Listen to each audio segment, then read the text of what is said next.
Good afternoon guys. So ngayong araw hindi tayo gagala. So bali ang gagawin natin ngayon ay ayusin natin yung Pajero ko. So actually hindi naman siya sira sa ngayon. Pero gagawin na natin yung mga dapat na gawin, yung mga maintenance para at least pagka nagbiyahe tayo ng malayo, hindi tayo mapapahamak. So yung mga naiisip ko na gagawin palitan ko na ng timing belt, mga oil seal kasi kung titignan ko sa ilalim parang meron ng tagas sa harapan. So baka dun sa sa crankshaft oil seal o dun sa mga ibang oil seal na nandun sa harapan. Tapos yung rin, yung water pump, kailangan na rin palitan yun dahil matagal nang hindi napapalitan yun. Tapos yung mga bypass hose, bypass tube. Tapos na rin, may isip ko na ayusin ko na rin yung mga electrical, yung mga fuses, yung mga relays, ayusin natin yan dahil parang medyo para sa akin parang hindi ako masaya sa pagkaka-wiring ng electrical ko.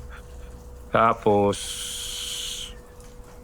bali yung huling maintenance ko rito or yung palit ng mga timing belt 5 years ago. Bali timing belt oil silang naman ang pinalitan ko noon. So ngayon pag binaklas ko lahat ng pwedeng palitan na natin para isang trabaho na lang. So ito na yung Pajero natin, no. So bali sa ngayon ang gagawin ko tatanggalin ko muna itong aluminum bumper para at least malapit tayo dun sa engine bay kasi pag nandito to malayo ang hirap kumilos yan dahil mga parang mga 2 feet yung layo ko dun sa sa ating kikilusan. Tapos pagdating dito sa engine bay, babaklasin natin tong air filter box pati itong tubo na papunta sa turbo. Tapos tanggalin na rin natin yung battery, yung intercooler, tapos itong radiator para at least maging maluwag itong kikilusan natin dito. Kasi kailangan tanggalin tong radiator fan, yung mga belts, mga pulleys, itong cover. Tapos actually halos lahat tatanggalin natin dito. Pati yung yung bypass hose dito. Titignan nyo. Kaso parang hindi masilip Pero yan, pag natanggal ko yan, pakita ko sa inyo. Luma na rin. Mukhang ipapahamak tayo yan sa ating biyahe pag hindi natin palitan. Tapos yung bypass tube dun. Yung wala nakikita nyo. Yan, makunat na yan. Kailangan ng palitan din yan. Tapos ito yung sinasabi ko sa inyo yung mga relay. Ito. Kasi nandito lang sila nakalagay. So expose sila, pati yung mga wiring sa ilalim naka-expose. So aayusin natin, i-rewire natin siya. So ang gagawin natin, aayusin natin lahat yan, ililipat natin dito sa sa relay box na ito. Tapos ayun, ipepresto natin somewhere dito para at least malinis tignan, pati naka-arrange yung mga ating relay. So yun, sisimulan ko na. Tapos tignan na lang natin kung madadagdagan yung mga gagawin natin.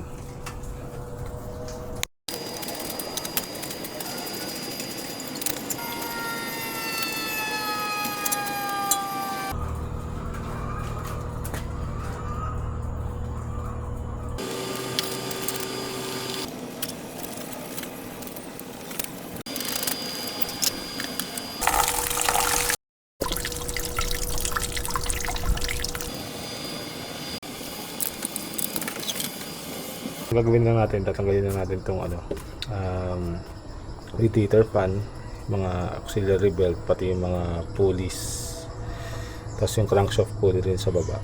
Tapos yung cover para makita na natin yung dalawang belt sa loob nito. So yun, papaklasin ko na lang po muna.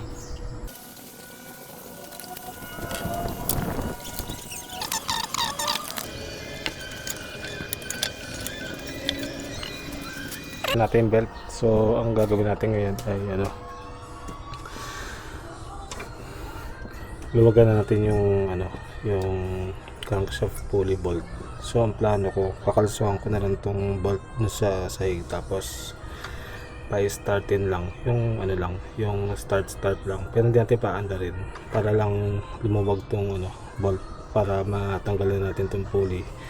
So pagkatapos tanggalin itong pulley, itong cover naman yung pati yung sa baba para makita na natin yung loob.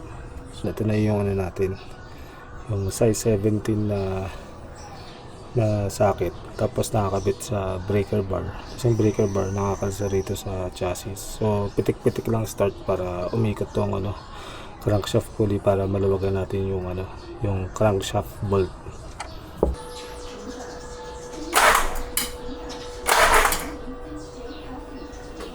Lumawag na siya, kaya nang ikutin ng kamay. So luluwagan ko na lang ito, tapos pagkatanggal ng ano, ng pulley bolt, tatanggalin na natin tong ano, tong pulley. Sana hindi ganun kahirap.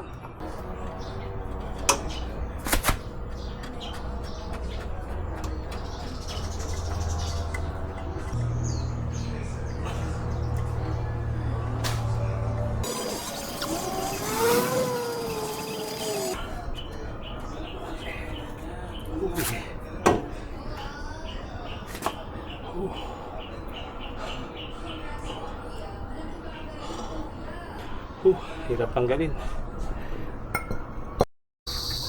So yan, natanggalin natin yung ano, yung cover ng timing belt pati dun sa baba. So kita natin yung laman loob, no? So yan, yung belt natin, ayan, parang medyo makintab na siya. Pati parang ano na, parang makunat na. So okay na rin na ano, na palitin na natin ngayon. Tapos kung titignan natin sa ilalim, yan, panay tagas ng langis. Basang-basa na langis dito sa may ano, sa may baba ng crankshaft pulley. Tingnan natin. Yan ah. Basang-basa ng langis. At yung langis na yan, nanggagaling, malamang nanggaling dito sa itaas sa may balancer belt, yung upper balancer belt. Yan nanggaling yung tagas ng langis. Pati pwede rin dito sa may ano, dito sa may lower balancer belt. Ayan. Yan. Kasi basa rin ng langis yung paligid niyan. Ayan o. Pati dito sa may crankshaft. So dito sa ibabaw, sa may camshaft, okay naman tuyo. Okay naman tuyo. So pero kumbaga, papalitan na rin natin lahat yan sabay-sabay para suwabe. Tapos ito yung ano, yung water pump, tatanggalin na natin. So para matanggal tong water pump, kailangan natin tanggalin tong bracket ng tong power steering pump, kailangan tanggalin. So pag nabaklas na tong ano, tong water pump, may sasabay na rin natin yung bypass tube na, yung water bypass tube na papunta dun sa likod. So yun, trabahuin ko muna to para mabaklasan natin yung mga parts na kailangan natin bilhin. Natin tanggalin tong ano, timing belt. Ikot natin tong ano, tong crankshaft sa baba. Itapat natin para nakatap dead center yung ano, yung adjustment ng piston natin. Pati para pag nagkabit tayo ng timing belt mamaya, hindi na ganun kahirap kasi nakasakto na sa markings yung mga ano, yung mga gear. So yun, ikutin ko lang muna to bago natin tanggalin tong timing belt.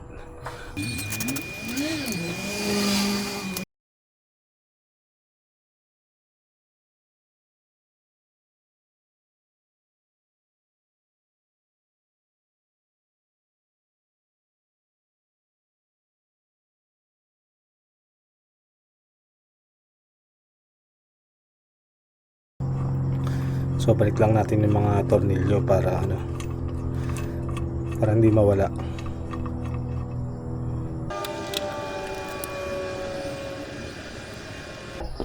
So yan guys, no, ito yung ano, yung balancer gear.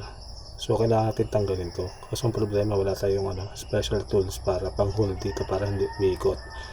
So ang ginagawa ko, nag-iipit ako rito ng tornilyo o kaya kahit anong pwedeng pangkalso dyan para at least matanggal niyo itong tornilyo na nag-iipit dito sa ano, sa balancer gear. So yan, nakaipit siya.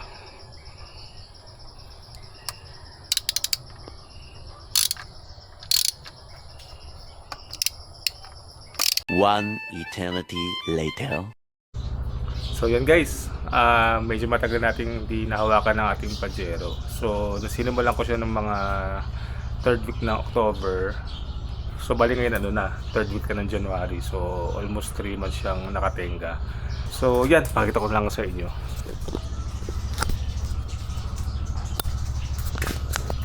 So yan, nakita nyo ang alikabok na lang sa sasakyan natin, tapos mayroon ng mga agyo-agyo.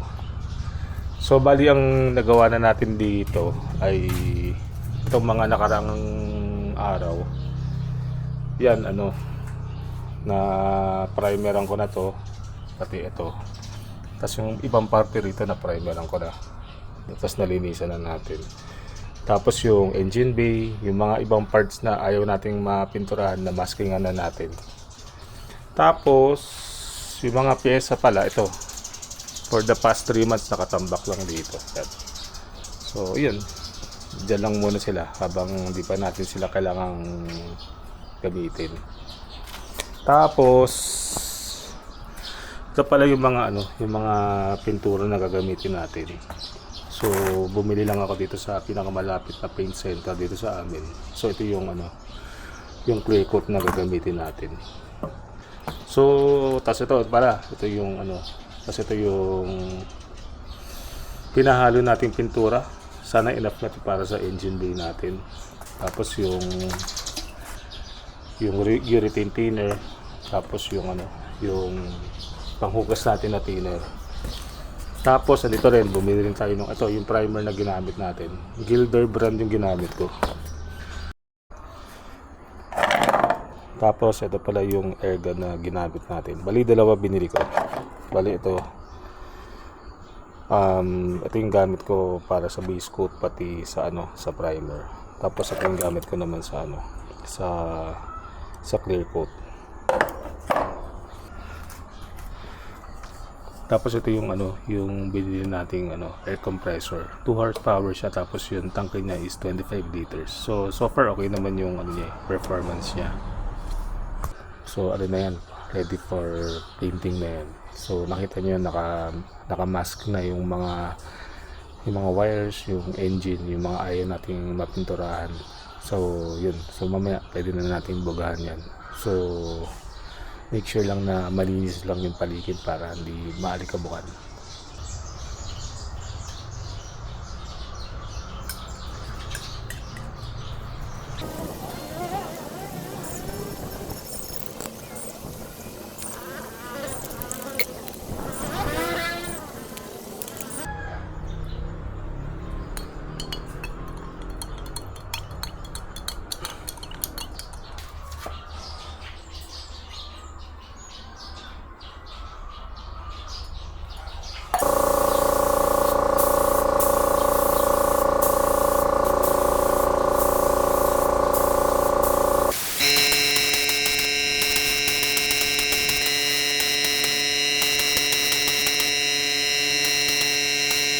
So yan guys, kakatapos lang natin mag base coat. So 3 coats ginawa ko dyan. Tapos every coat parang 10 to 15 minutes ako nagpa-flash off. So ngayon magpapatuloy lang muna tayo ng mga 30 minutes bago tayo top coat. So mamaya maghahalo tayo ng top coat. So based dito sa packaging niya, dalawang part nitong itong clear coat. Tapos one part nung catalyst niya. So meron akong takalan.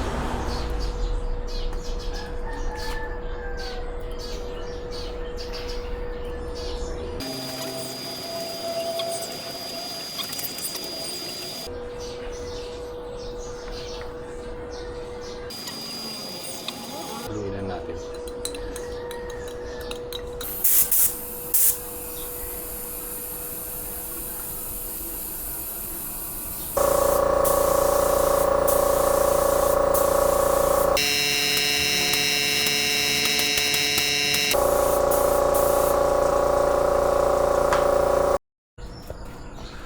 So yan guys, kakatapos na nating magpintura. So kita natin na yan, makintab na siya.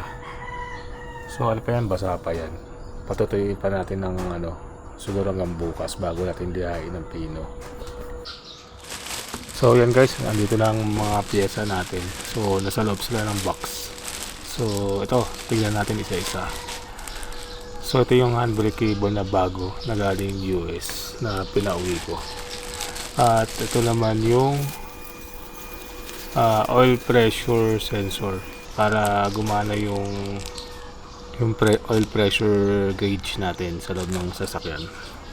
Galing US din. Tapos ito yung bypass tube na bago. So yan, makita natin na ayos, sariwa yung mga dulo. Tapos ito naman yung maliit na timing belt para sa balancer. Tapos ito yung malaking timing belt, yung main timing belt. So yun parehas. Tapos ito naman ang ating yung half moon. Tapos yung yung grommet dun sa dalawang tornilyo sa cover. Tapos ito yung yung valve cover gasket. At ito yung thermostat natin. Yan. So yan 76.5 yung temperature niyan. Kasi alam ko meron pa atang isang version yung nasa 82 degrees. Pero syempre dun tayo sa 76.5 para mas mabilis magbukas yung thermostat natin at mas malamig sa makina. Tapos ito naman ang ating mga oil seals, yan, sa crankshaft, sa camshaft. Tapos ito naman ang ating yung sleeve ng balancer. So merong yung malaki, tapos meron yung pilay maliit. Naman ang ating intake at exhaust manifold gasket. At ito naman ang ating timing belt tensioner bearing. At yung bagong water pump. So ayan, may dalawang klase yan. So nga pala guys, pag bibili pala kayo ng water pump ng Pajero nyo, siguraduhin nyo na tama yung mabibili nyo. Kasi sa tingin ko dalawang klase yung para sa 4056 na makina. So bali ito yung sa Pajero. Kasi ito yung nakakabit dito sa pickup ko yung Strada. So parehas lang na 4056 sa makina pero magkaiba yung water pump niya. Pati magkaiba yung bypass tube niya. So yung sa Pajero medyo buo siya, mahaba. Yung sa Strada ito parang maiksi. Tapos mayroon din kadugtong dito Tapos dun kinakabit yung water pump din. Tapos yung sa Pajero nandito na yung suksukan ng bypass tube. Yung sa kabila wala, nakahiwalay siya. Pero ang pagkakaparehas lang naman ito is yun, parehas yung yung suksukan ng mga tornilyo. So nagkakaiba lang dito sa nguso. So yun lang naman, maganda lang na alam natin para at least kung bibili tayo sa mga suki nating auto supply, hindi tayo malilito at hindi tayo magkakamali ng bili. So yun, nalinisan na natin yung lalapatan ng bagong water pump. So yan, kabitan natin yung water pump. Dahan-dahan.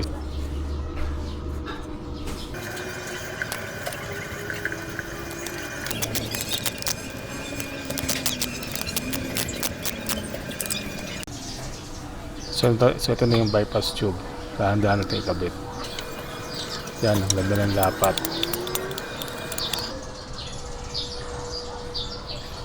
Tapos sunod naman natin itong intake at exhaust manifold gasket.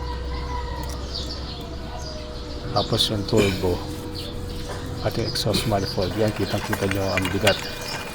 Tapos kailangan kong isuksok pa yung labasan ng langis ng turbo dun sa bagong goma. Higpitan natin yung mga tornilyo ng intake at exhaust manifold. So yan guys, nakabitan natin yung exhaust manifold, yung turbo, tapos naikabit na rin natin yung papunta dun sa tambucho niya, yung sa downpipe.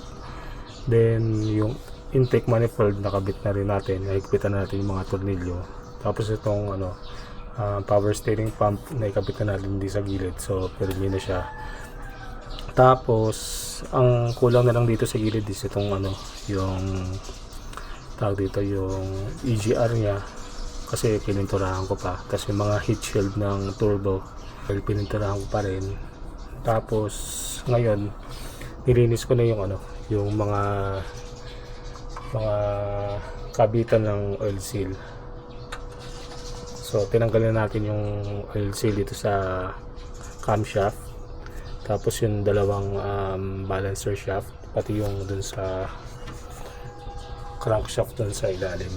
Yan, dun sa crankshaft. So malinis na yung mga pasukan ng oil seal para mamaya pwede natin kabit yung oil seal. Guys, yung pinintura natin ng itim yung heat shield, itong dalawa ng turbo.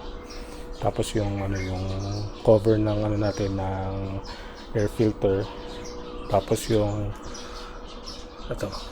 actuator ng turbo, tapos yung yung heat shield ng battery, tapos yung yung sa EGR.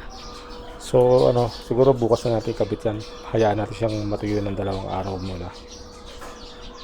So ito na guys, nakalatag na yung mga oil seal na tinanggal natin. So ito yung sa crankshaft, sa camshaft, tapos ito yung sa dalawang balancer. Itong dalawa. Tapos itong sleeves ng balancer natin, papalitan na rin natin. Kasi kung tutuusin, dito naman nagsimula yung tagas ng makina natin. So kung titignan natin, ewan ko lang kung makikita sa camera. Itong maliit yan, medyo malalim na yung kain niya. Kasi itong malaki yan, mayroon na rin. Tapos parang may tama pa rito, yan.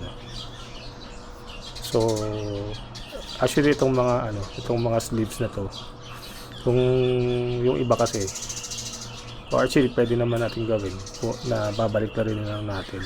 So dito naman lalapat yung oil seal natin. Pero dito sa case na to, parang wala na akong tiwala eh. Kasi parang may mga tama na rito. Kasi itong maliit, parang nabaliktad na rin pala siya. Kasi mayroon na rin yung slight na kain dito sa kabilang side. So kung compare natin dito sa bago, yan malinis, maganda. Yan. So ang gagawin ko rito pagkabit, lalagyan na lang natin ng konting grasa rito sa labi para pag suksok natin smooth siya. Tapos itong gilid, yung lalagyan natin ng manipis na beta gray para lang siguradong fit at talagang walang tatagas na langis. So yun, kakabit na lang natin ngayon.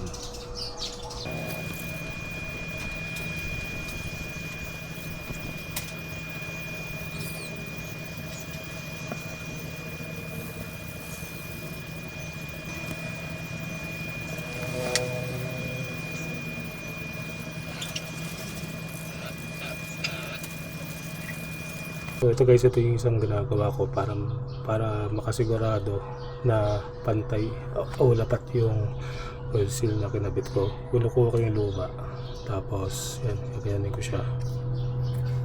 Kasi yan, tutulak ko rin siya. Kasi dyan makikita mo naman kung pantay yung pagkakalapat ng oil seal. Yan, flash naman siya.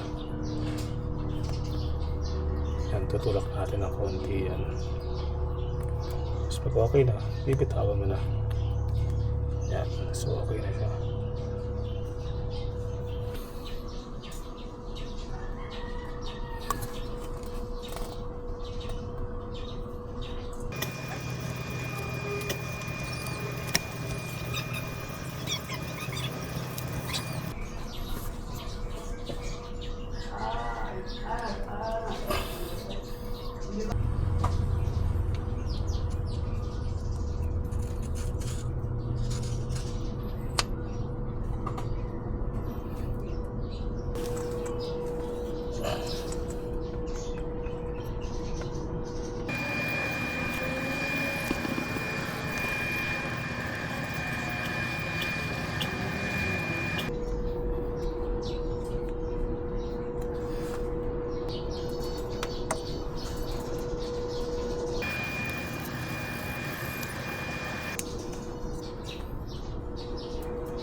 yan, nakabit na natin yung mga oil seal dito sa camshaft, dito sa balancer na isa, pangalawang balancer, tapos yung sa crankshaft.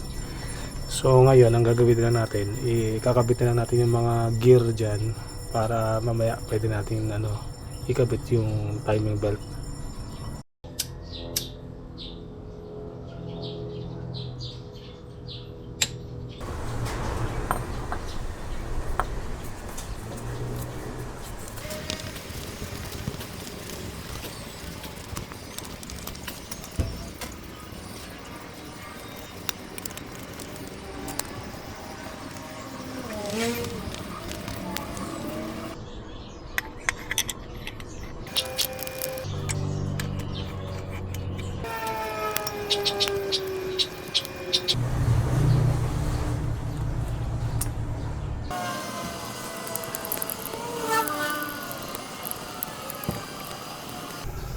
So yan guys, pwede na tayong magkabit ng timing belt.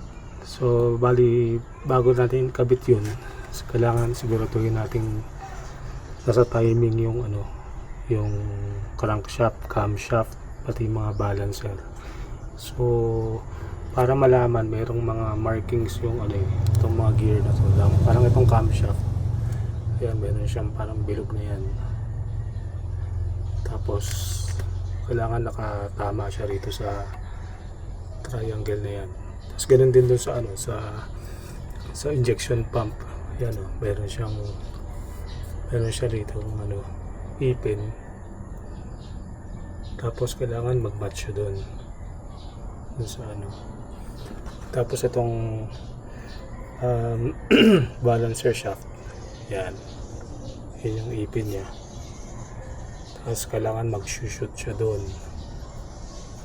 Tapos ganun din. Ito yung pinaka-importante, yung crankshaft. Wait lang, dilim. So yun sa crankshaft, yan. Ito yung niya, yung marking niya. Tapos nakaturo siya rito sa triangle na to. Tapos yung isang balancer, yan. Naka-straight na siya rito. So pag pag confident na kayo na nasa tamang timing ng lahat, saka nyo na ikabit yung yung balancer. Actually mahirap lang silipin dito sa ilalim dahil syempre medyo masikip, tas may angulo. So makakatulong din naman yung cellphone. Yun lang, lalaruin nyo lang yung angulo ng cellphone nyo para makakuha kung tama na yung yung pagkakatama nung timing. So yan unahin natin kabit yung yung maliit na timing belt para dun sa balancer.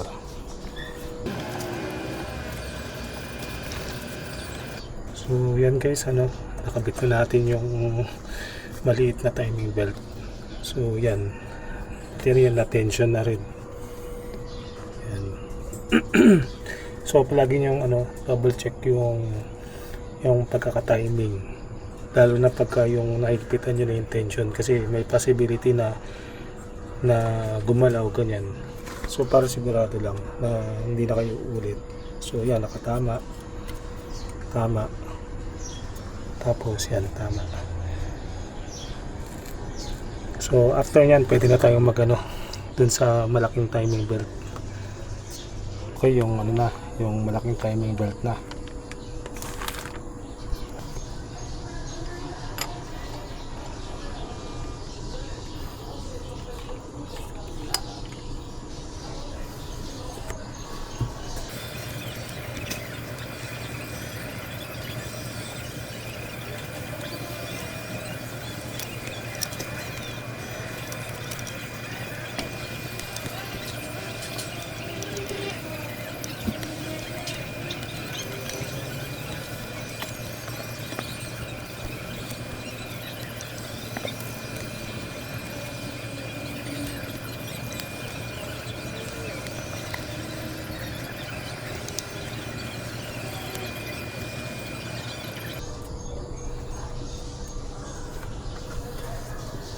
Okay guys, ikabit na natin. So match naman lahat.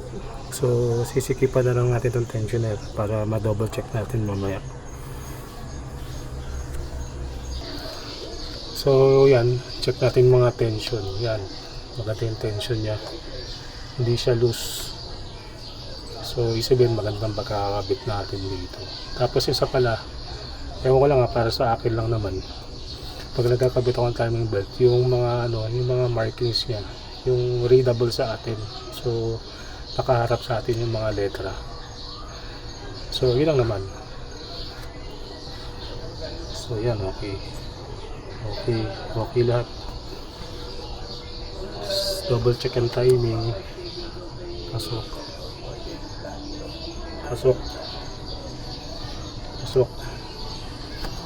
Pinakababa, importante. So okay siya, pasok siya. So yan, pasok lahat. So yan, testingin muna natin ang isang ikot kung suwabe.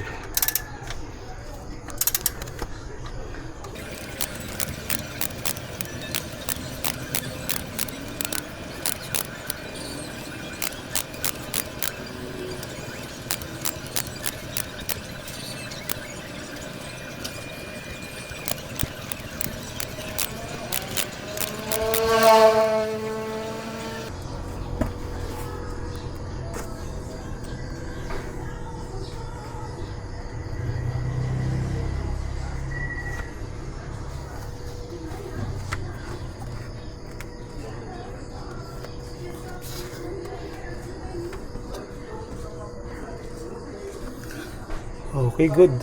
Pasok. So yan guys, bali natakpan na natin yung yung timing belt. Naikabit na natin yung mga cover niya, yung ibabaw, pati itong sa ilalim. So wala pa yung pulley dyan sa baba. Mamaya ikakabit natin. So medyo marami na rin pala tayo nagawa. Bali naikabit ko na yung heat shield dito sa likod, heat shield ng battery. Tapos yung bagong windshield washer natin. Tapos itong yung brake master. Pinalitan natin yung laman loob niya. Pati yung yung cover na ito, bago to. Kasi luma durog na yung goma dito sa loob. Tapos yung laman loob ng brake master natin, pinalitan natin since na nakababa na. Dahil itong luma natin parang medyo pudpud na rin yung gasket. So mainam na palitan na lang natin habang nakabaklas. So ito yung pulley, yung crankshaft pulley. Kasi ito yun dun sa accessories niya. So binuga lang natin ng pintura para magmukhang malinis. Tapos dito inayos ko na rin yung wiring. Ito yung wiring ng battery papuntang starter. Tapos yung wiring na to, yan. Yung papuntang dun sa kuryente ng sasakyan natin from the battery. So ito pinalitan ko na rin to. Ito yung parang fuse nung nakakabit na sa battery. Gawa na lang natin yung single.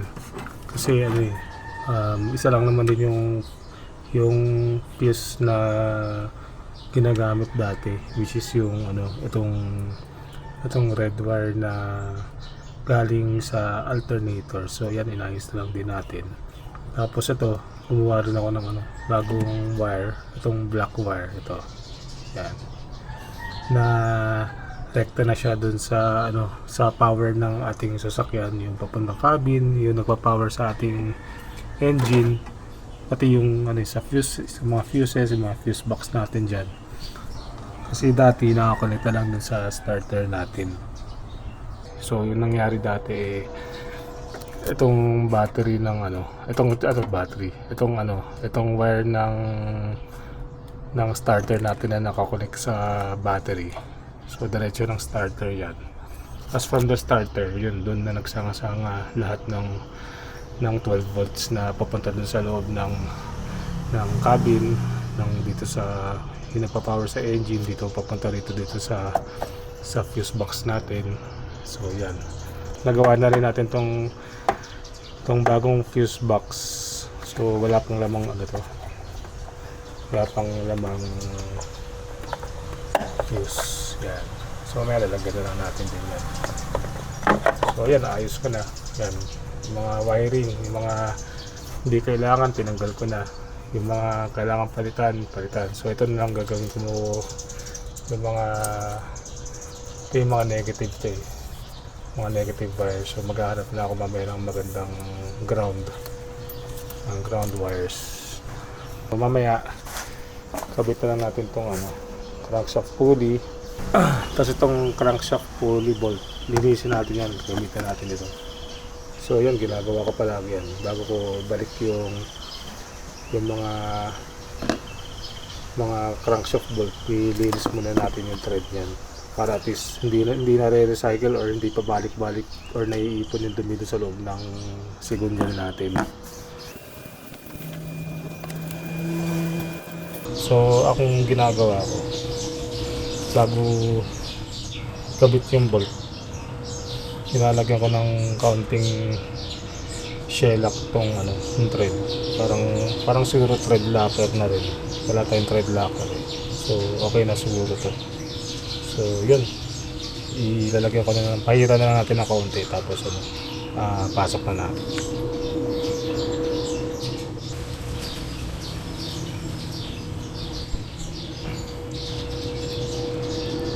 Dab-dab lang.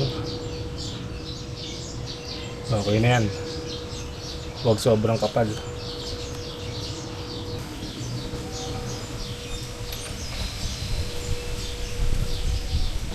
So yan guys, na-untight na natin yung crankshaft pulley bolt. So ngayon gagamit na tayo ng torque wrench para accurate or maganda yung higpit ng tornilyo natin doon. So ayon kay Google, ang tamang higpit ng crankshaft pulley bolt is 176 hanggang 181 Newton meter. So yan, sabi niya. So ngayon, para mahigpitan natin yung crankshaft pulley, kailangan may laban kasi, dahil pag walang laban iikot yung pulley. So gagawin natin, since na manual naman yung sasakyan, ipasok natin ng fifth gear yung cambio, tas handbrake na lang. Tapos yun, may higpitan na natin siya. Kumbaga may laban na yung makina natin, hindi na iikot ng pulley. So yun, maghigpit na tayo. So ito guys, hindi tayo agad aakyat ng 181 o 185 Newton meters. So ang gagawin natin, unti-unti. Siguro simula tayo ng 80, tapos akyat tayo ng 120, 140, 160 hanggang sa makarating na naman ng 181. 181 daw sabi ni Google, pero subukan natin kahit mga 185 hanggang 190.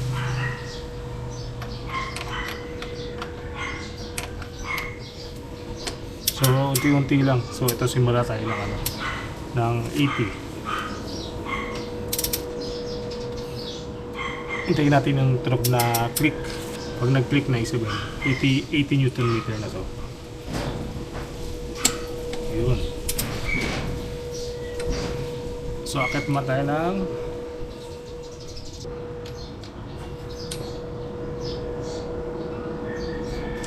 akit tayo ng 112.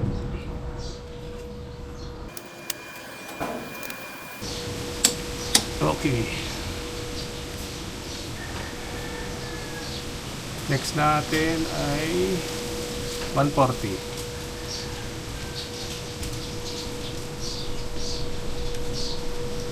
So ito guys, hindi naman ako expert. Sasakyan ko naman to eh. Kung may masira, sana pero ito naman yung ginagawa ko. Wala namang nasisira. Kaya nga natin naayos kasi sira eh, diba? Or dahil kailangan ng maintenance. So since nasasakyan ko naman to, okay lang kung may masira kasi gamit ko naman eh. Pero syempre, mas magandang maayos natin magawa yung kailangan natin ayusin. So ito, 140. Okay. Medyo gumagalaw yung sasakyan. Lumalaban sa handbrake.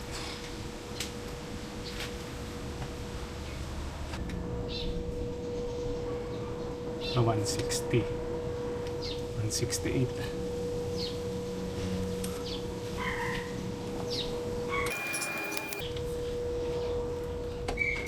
Okay. Ito 182.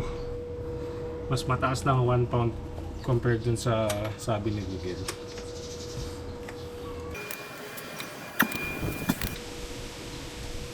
Wait lang.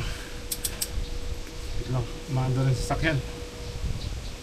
Kalsuhan ko lang ng yung gulong. Wait lang. Okay, nakalsuhan na natin yung gulong. Medyo mahina kasi yung handbrake itong sasakyan dahil ano eh. Putol yung isang handbrake cable kaya meron akong bagong handbrake cable galing US, pinadala ko sa airmats ko sa nanay ko. So yun din, papalitan din natin yun. Okay, 182.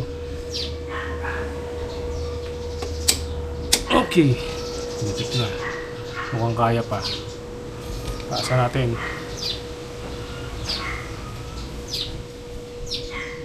Gawin natin 190. 190.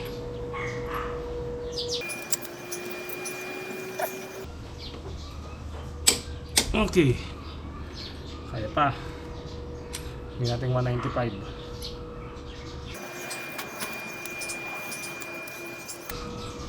Okay, 195.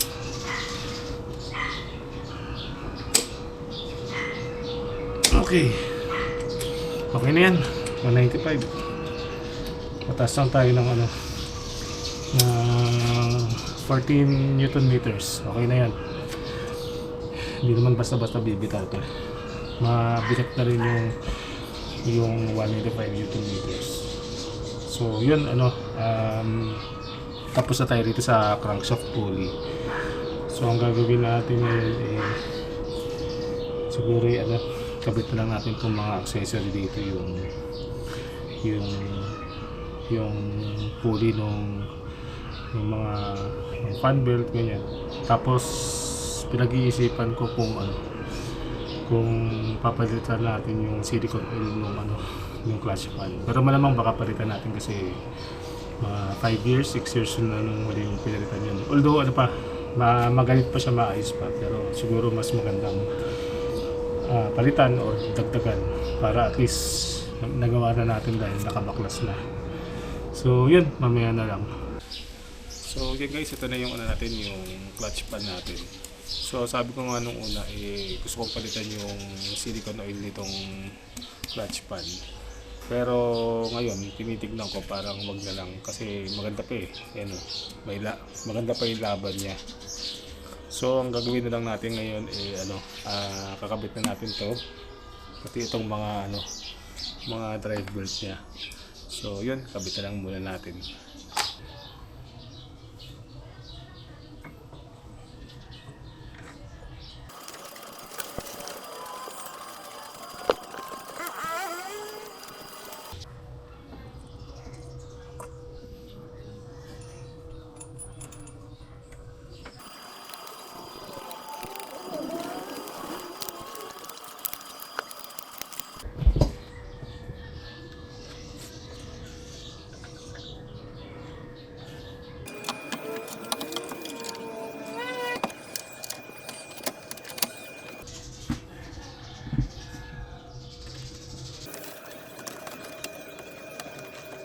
Okay, radiator hose na, up and down.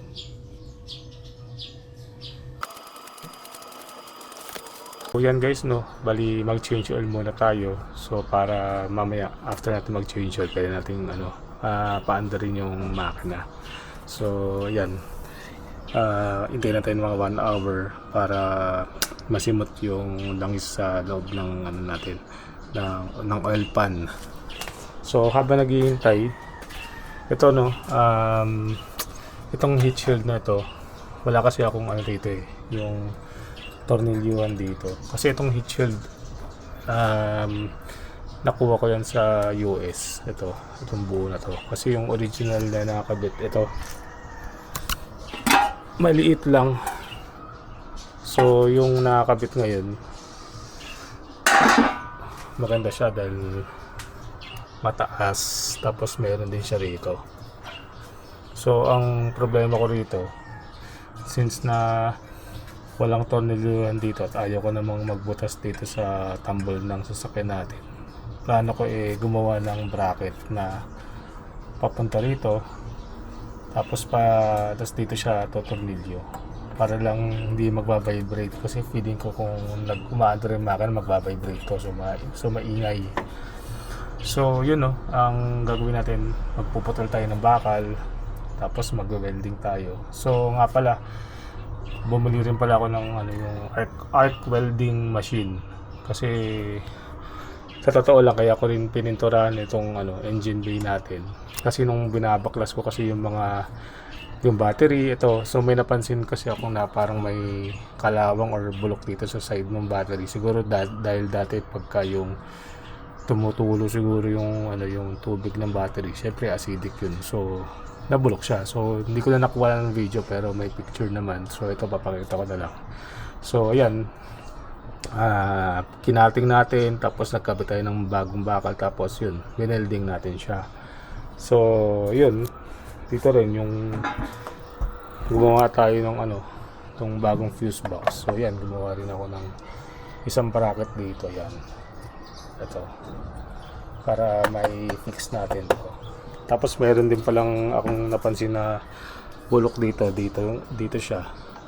Makapapansin naman doon sa video na parang may brown dito so parang yun, may bulok dito. So yan, kinating din natin yan, tapos pinalitan natin ng bagong bakal, tapos yun, pininturahan na lang din natin kasabay nung sa engine bay. Ito din, since na wala naman ako makuhang bagong yung windshield washer ng ating Pajero, ang ginawa ko, yung binili ko yung pang adventure. Ang problema sa windshield washer na to, mataas, tapos yung kabitan niya dito sa baba.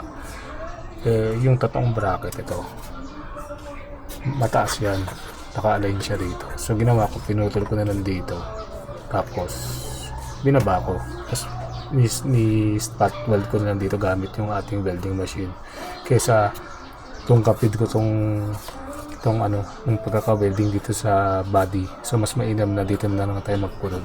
Yan, malinis naman ang trabaho, di ba?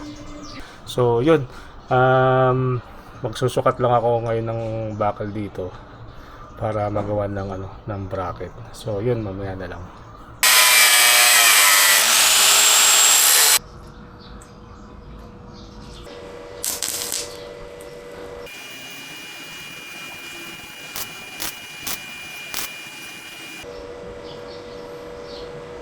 Okay na. Nag-grinderan na natin, linisan natin.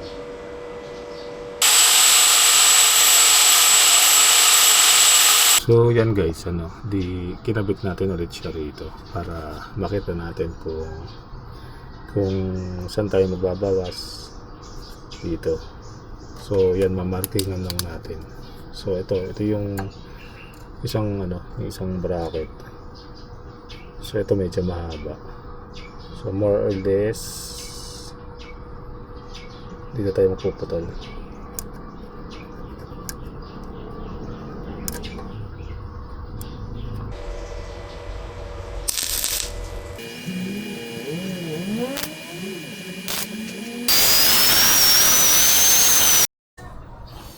So yan guys, nakabitan natin yung bracket na ginawa natin, di ba?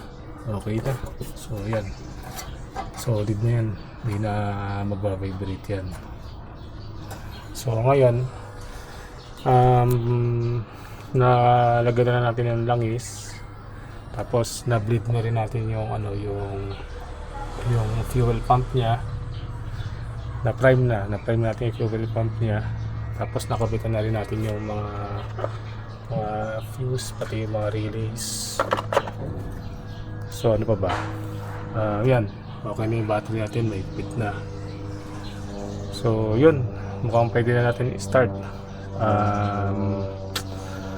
So sa unang start natin, sigurado ako, ayan, medyo parang mamamalya-malya. Kasi syempre, tinanggal ko yung primer pump niya. So natuyuan na ng langis dun sa langis ng ng crudo sa injection pump.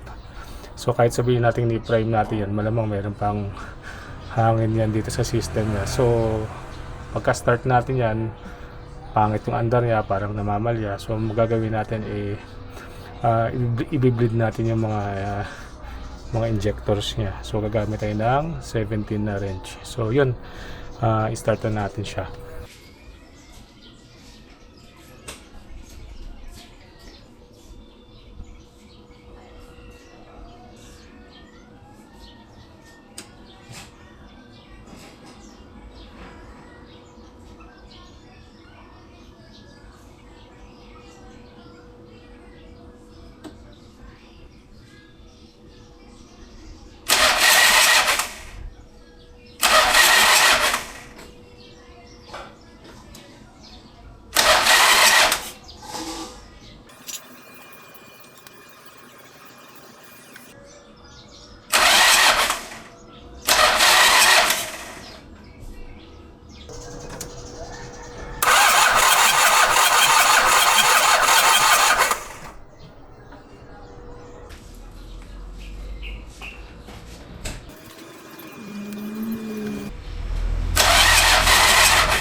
So yun guys, no, tinanggal ko na naman ulit yung yung fan, yung mga belt, pati yung mga pulley.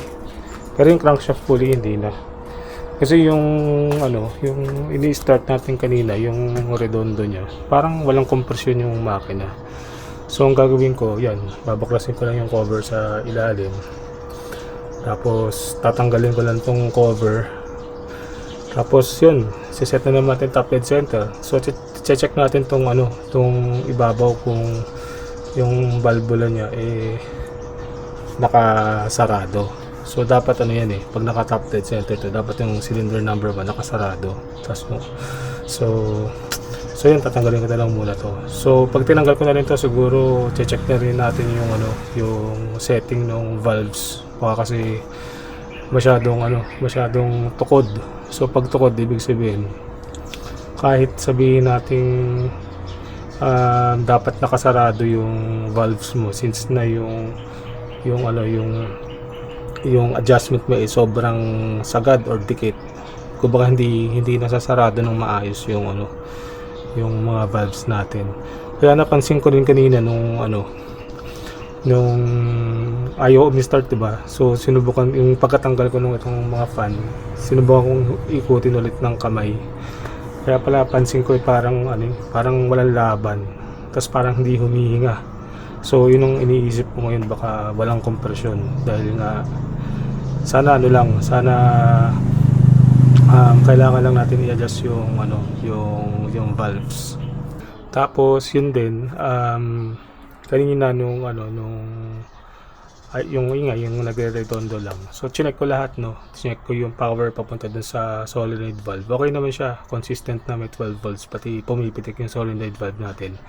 Pati ginawa ko rin kanina, niluwagan ko rin tong yung mga injectors. So para habang sinire-redondo, titignan ko kung malakas yung pressure. So yun, okay naman. Ganyan, basang-basa nga. So isipin, may diesel na nadi-deliver dito sa injectors natin. So wala tayong problema sa injection pump, sa primer pump, pati dito sa sa solenoid. So overall wala na akong maisip na ibang problema.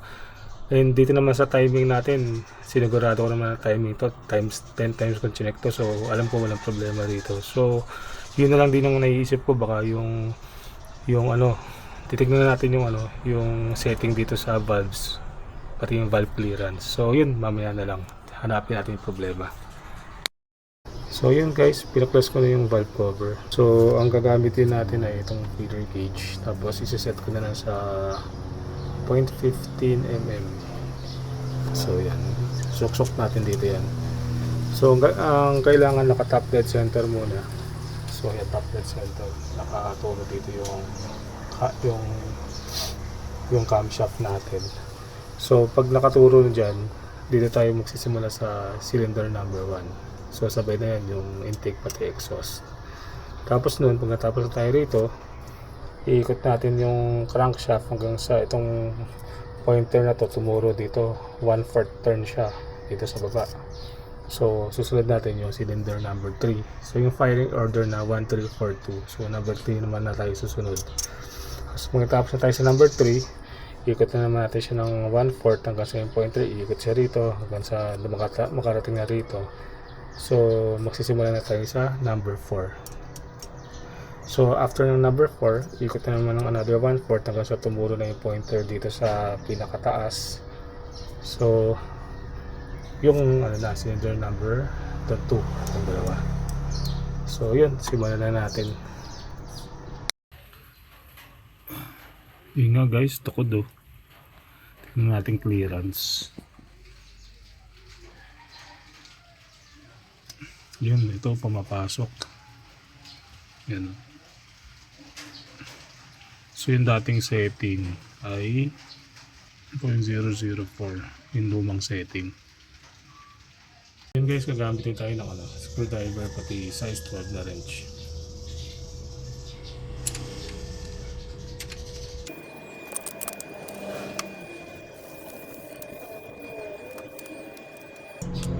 So yan, tamang swabe lang.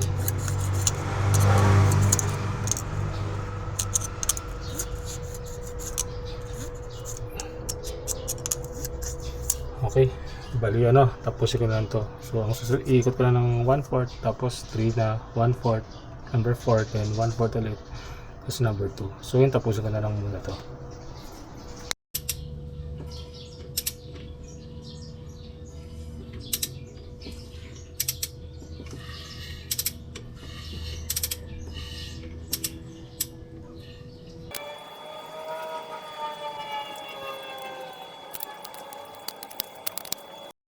So yan guys, na sarado na natin yung yung cover sa ibabaw. So pakita ko lang sa inyo yung compression nitong yung bago nating adjustment na valves. So yan, iangat natin. Tingnan niyo, yan ngayon meron na siyang laban yan, duluwag. Yan, titigas na naman. Yan, tigas na naman siya. Nung una walang ganyan, hindi ganyan katigas, parang siya, parang ganyan lang kanina, panay ganyan lang yung madulas daw na ganyan. Pero ngayon yan, meron na yan, matigas na naman siya. So, yeah, so meron na siyang compression, maganda na compression ito. So yan, bumag na naman. Yan, matigas na naman. Kanina dire-diretso lang walang matigas. Minsan meron pero hindi ganito katigas. Yan, bumag na naman. Yan, matigas na naman. So yan, malaking pinagbago nung nag-adjustment tayo ng valve clearance. So ngayon, bago natin kabit yung mga fan, yung mga pulley, subukan natin i-start. Pupunta ako sa loob para i-start.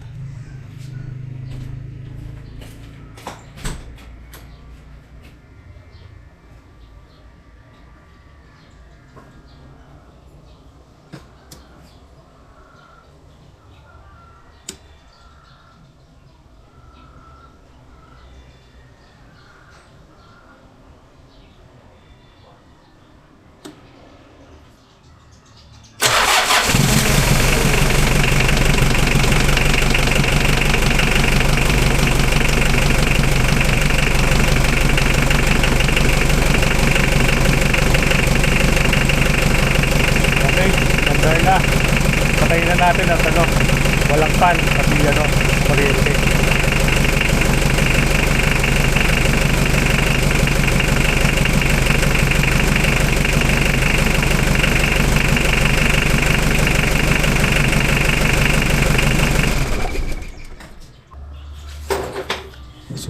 guys na ano na nasolusyon natin yung problema kanina. So sa valve adjustment pa lang ang naging problema. Kasi kanina yung ano yung nag-a-adjust ako. So chinek ko rin yung ano yung lumang valve adjustment. So parang nasa ano lang siya, nasa parang 0.05, 0.04. So talagang dikit na dikit masyadong tukod. So yun, pinalitan natin lahat ng ano ng 0.15. So ayan, kumanda na, umi-start na siya. So yun, bubuuin ko na lang to tapos mamaya na lang. So yan guys, napay-start na natin yung makina. So ngayon, ang ginagawa ko na lang ngayon, pininturahan ko na yung air filter box, pati yung ano yung intercooler natin para magmukhang fresh. So habang hinihintay natin siyang matuyo, ang gagawin natin ngayon i-bleed natin yung clutch, pati yung ano, yung preno. Kasi binaklas natin yung clutch at yung preno nung pininturahan natin yung engine bay. So sa ano, sa pagbi-bleed, since na mag-isa ako, medyo mahirap, 'di ba? So kadalasan kasi at least dalawa kayo para mag-bleed mo ng maayos. Pero meron namang alternative para magawa mong mag-isa yan. So ito 'yun. So yan guys, meron tayong ano rito, makeshift na pang-bleed ng ano ng preno pati ng clutch. So bali ano lang yan, simpleng bote lang yan na may takip, tapos binatasan ko lang tong ibabaw, tapos meron siyang hose na sakto dun sa ano, sakto siya dun sa butas ng nipple ng ano ng mga preno natin pati ng clutch.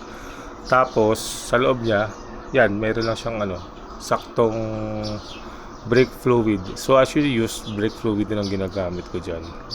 Tapos siguraduhin niyo lang na ano na nakasuksok yung pinakadulo ng hose dun sa baba para at least pagka tinatapakan mo or ayun, pag tinatapakan mo yung preno mo or yung clutch mo, makikita mo ano diyan, may mga bubbles na parang nabula. So ibig sabihin nun, lumalabas yung ano, yung ano yung hangin dun sa linya ng preno natin or ng clutch natin.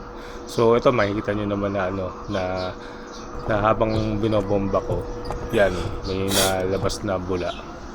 Tapos katapos nating ano bombahin, ta sigurado na tayo na parang wala nang hangin na lumalabas or bubbles na lumalabas, yun, sasarado mo na siya. Tapos checkin mo na lang kung ano sumisipa na yung clutch mo or yung preno mo. Pero yung sa preno medyo hindi mo makikitang sumisipa, pero dito makikita natin yung clutch natin, yan, okay na siya, sumisipa na siya.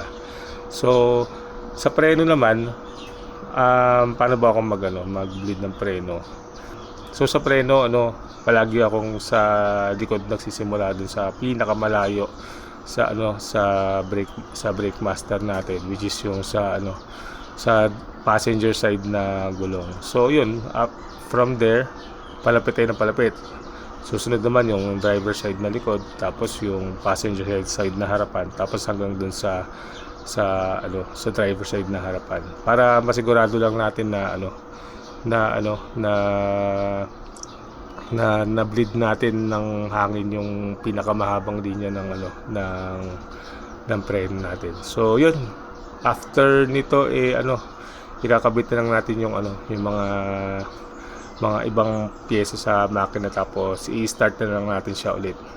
So yan guys, naikabit na natin tong ano bago nating pinturang air filter box, pati itong ano yung sa intercooler. So yan, ganda na, parang bago na. So ngayon, naikabit na rin natin at nahigpitan na natin yung mga dapat na higpitan, itong tubong papunta sa turbo, tapos itong sa intercooler, yung hose niyan. Tapos yan, mayroon na rin coolant. Yung mga preno okay na, wala na tayong problema sa preno, na-bleed na natin. Tapos clutch okay na rin. So yan, mukhang pwede natin ulit i-start. Sana mag-start na siya kasi napastart naman na rin natin siya dati. Pero sana ngayon mag-start para wala tayong problema. Mag-start natin itong radiator cap. Tatanggalin natin or bubuksan lang natin muna para sumingaw lang yung mga air pocket o yung mga bubbles. So yun, i-start na natin.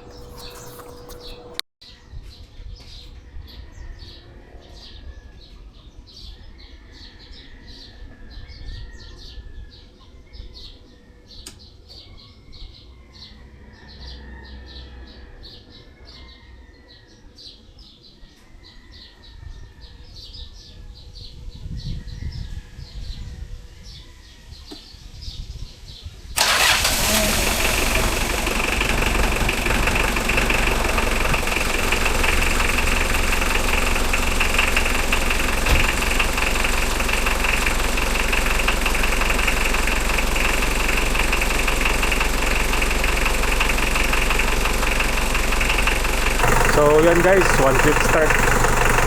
Masayang pakinggang umaandar na yung makina na pinaghirapan natin. So yan, kita naman natin wala namang bula or bubbles na lumalabas. Tapos yung makina natin yan, ganyan siya, pero pipino yan mamaya pagka inipilit na yung takbo niya.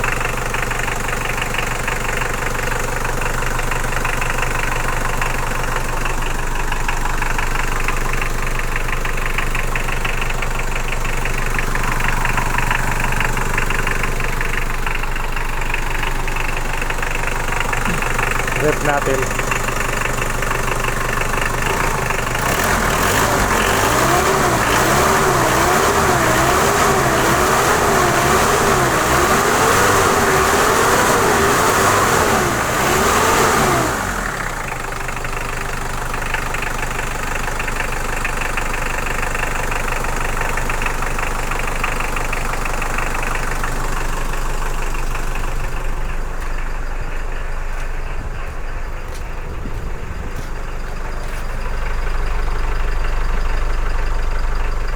Okay, walang usok.